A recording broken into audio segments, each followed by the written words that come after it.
السلام علیکم۔ تفسیر ابن کثیر میں ایک دلچسپ قصہ مذکور ہے۔ حضرت عبداللہ ابن مسعود رضی اللہ عنہ روایت کرتے ہیں کہ ایک آدمی کی نظر کسی غیر محرم عورت پر پڑ گئی۔ عورت کے حسن و جمال نے مرد کے دل کو اپنی طرف مائل کیا، حتیٰ کہ مرد نے مغلوب الحال ہو کر عورت کا بوسہ لے لیا۔ پھر اس پر خوف خدا غالب ہوا کہ میں نے تو حکم الہی کی خلاف ورزی کر لی۔ چنانچہ وہ نبی کریم صلی اللہ علیہ وسلم کی خدمت میں حاضر ہوا اور سارا ماجرا سنایا۔ نبی کریم صلی اللہ علیہ وسلم نے خاموشی اختیار فرمائی۔ اس آدمی کا رو رو کر برا حال ہو گیا تھا۔ ندامت کی آگ نے اس کے دل کو بے قرار کر دیا۔ وہ مسلسل توبہ و استغفار میں لگا رہا، حتیٰ کہ نبی کریم صلی اللہ علیہ وسلم پر قرآن کی یہ آیت اتری: ان الحسنات یذہبن السیئات ذالک ذکری للذاکرین۔ ترجمہ اس کا یہ ہے، البتہ نیکیاں دور کرتی ہیں برائیوں کو، یہ نصیحت ہے نصیحت حاصل کرنے والوں کے لیے۔ نبی کریم صلی اللہ علیہ وسلم نے اس آدمی کو بلا کر خوشخبری سنائی کہ تیرا رونا دھونا قبول ہو گیا، اللہ تعالیٰ نے تجھے معافی عطا فرما دی۔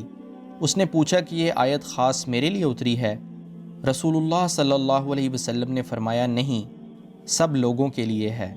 اس آیت میں یہ بات واضح کی گئی ہے کہ انسان جب کوئی برا کام کرے تو اس کے بعد وہ کوئی نیکی کا کام بھی کر لے، کیونکہ نیکیاں جو ہوتی ہیں وہ برائیوں کا کفارہ بن جاتی ہیں، برائیوں کو دور کر دیتی ہیں۔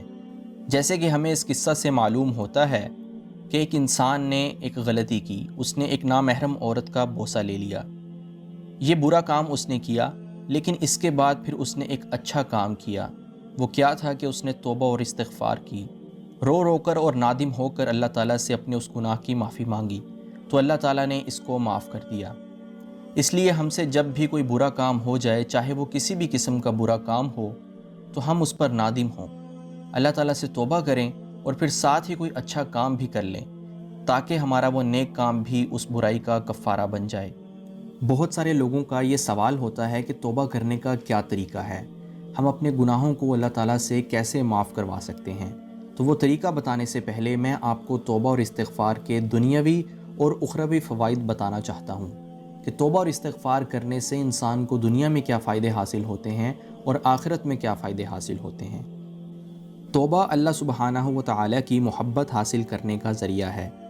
توبہ کرنے سے اللہ سبحانہ و تعالیٰ بے پناہ خوش ہوتے ہیں۔ توبہ کامیابی و کامرانی کا سبب ہے۔ توبہ اعمال کی قبولیت اور گناہوں کی معافی کا سبب ہے۔ توبہ جنت میں داخلے اور جہنم سے نجات کا سبب ہے۔ توبہ رحمت و مغفرت الہی حاصل کرنے کا ذریعہ ہے۔ توبہ کرنا گناہوں کو نیکیوں میں بدل ڈالتا ہے۔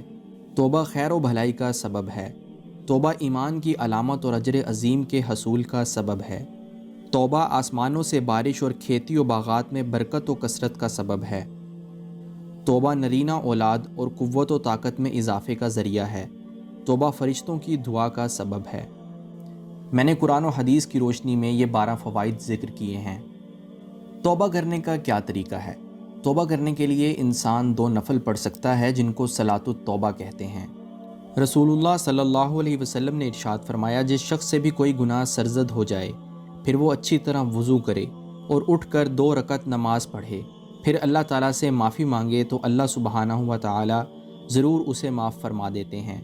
پھر رسول اللہ صلی اللہ علیہ وسلم نے یہ آیت تلاوت فرمائی، جس کا ترجمہ یہ ہے، اور یہ وہ لوگ ہیں کہ اگر کبھی کوئی بے حیائی کا کام کر بیٹھتے ہیں یا کسی اور طرح اپنی جان پر ظلم کر گزرتے ہیں تو فوراً اللہ کو یاد کرتے ہیں اور اس کے نتیجے میں اپنے گناہوں کی معافی مانگتے ہیں، اور اللہ کے سوا ہے بھی کون جو گناہوں کی معافی دے، اور یہ اپنے کیے پر جانتے بوجھتے اصرار نہیں کرتے۔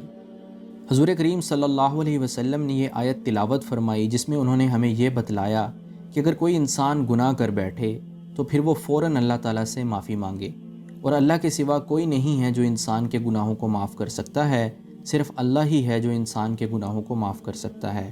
اور ساتھ ساتھ یہ طریقہ بھی بتایا کہ انسان اچھی طرح وضو کرے، پھر اس کے بعد 2 رکعت نماز پڑھے اور اللہ تعالیٰ سے اپنے گناہوں کی معافی مانگے۔ توبہ کرتے ہوئے انسان کو کن باتوں کا خیال رکھنا چاہیے؟ سچی توبہ کا عملی طریقہ جو ہے اس کے 10 آداب ہیں۔ گناہ پر ندامت ہو، سچے دل سے توبہ کریں اور آئندہ گناہ نہ کرنے کا عزم مصمم کریں۔ گناہ کے ساتھ ساتھ گناہ کے اسباب اور گناہ کے راستے بھی چھوڑ دیں، گناہ کا خیال بھی دل میں نہ لائیں، برے لوگوں کو چھوڑ کر نیک لوگوں کی صحبت اختیار کریں۔ اگر کسی کی حق تلفی کی ہو تو زبانی توبہ کافی نہیں، بلکہ حقدار یا اس کے ورثاء کو حق ادا کریں۔ اگر کسی کو ایذا پہنچائی ہو تو توبہ اور استغفار کے ساتھ ساتھ اس بندے سے بھی معافی مانگے۔ اگر فرض روزے رہ گئے ہوں تو زبانی توبہ کافی نہیں، بلکہ روزوں کا حساب لگا کر قضا روزے رکھنا شروع کر دیں۔